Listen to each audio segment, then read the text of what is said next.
Penyidikan ini untuk tersangka yang kemarin baru 2 hari, ya kan? Itu sedang kita dalami. Tapi yang perlu digarisbawahi, seseorang melakukan tindak pidana korupsi, sesuai dengan pasal 2 dan 3, tidak mensyaratkan bahwa seseorang itu harus mendapatkan uang.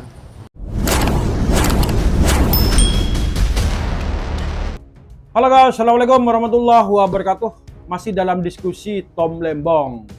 Gue bukan berarti tidak mendukung keputusan pemerintah untuk menahan Tom Lembong ya sebagai tersangka dugaan korupsi impor gula ini ya. Oke, simpel saja ya. Pertama kita harus ngerti ya, kalau kasus ini bukan berarti Tom Lembong ngantongin uang 400M.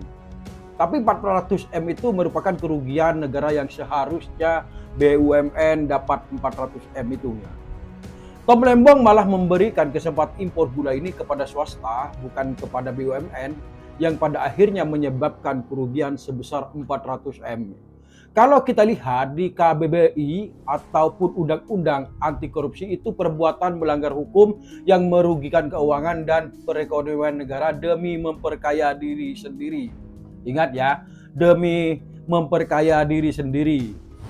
Ketika perbuatan dia melawan hukum, ketika perbuatan dia menyalahgunakan kewenangan, kesempatan karena jabatan keduanya padanya yang dapat menguntungkan orang lain, gitu, atau menguntungkan korporasi, maka dapat dimintai pertanggungjawaban secara hukum.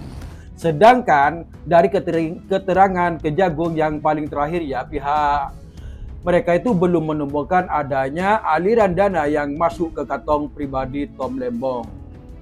Jadi pertanyaannya adalah kenapa belum menemukan adanya indikasi aliran dana ke Tom Lembong, tapi sudah ditahan dan ditetapkan sebagai tersangka korupsi. Dan Kejagung bilang bahwasanya korupsi itu tidak hanya ada aliran dana, tapi juga karena kebijakan. Tapi kasusnya kasus korupsi. Aneh kan?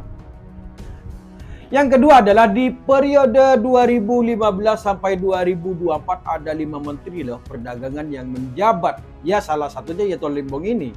Di bulan Oktober 2003, Zulhas sudah diperiksa soal impor gula. Tapi Zulhas malah bebas dari pemeriksaan Kejagung karena apa? Karena kooperatif katanya. Wow, bukan karena berada di lingkaran Kim. Kenapa di sini cuma Tom Lembong yang sampai akhirnya ditetapkan menjadi tersangka korupsi impor gula? Terlalu cepat ya. Sekarang kalau dibilang ya Tom Lembong itu bersalah atau nggak bersalah, karena proses pemeriksaan masih panjang kawan ya. Dan aku bilang, aku pun bakal menghargai keputusan pengadilan negeri. Bayangkan, ini kasus 8 tahun lalu ya. Artinya ini kasus waktu Tom Lembong menjabat, waktu Pak Jokowi menjabat masih 1 periode waktu yang dipidanakan karena kebijakan. Sebenarnya kebijakan itu tidak bisa dikriminalisasi ya. Kebijakan itu tidak bisa dipidanakan. Itu apa? Itu karena kewenangannya pejabat publik. Kalau kebijakan dipidanakan, ya menurutku ini bahaya. Konon katanya ya tidak ditemukan aliran dana yang masuk ke Tom Lembong ini. Dan KPK bilang bahwa hukum tidak hanya karena ada aliran dana, tapi karena kebijakan yang merugikan negara dan menguntungkan orang lain.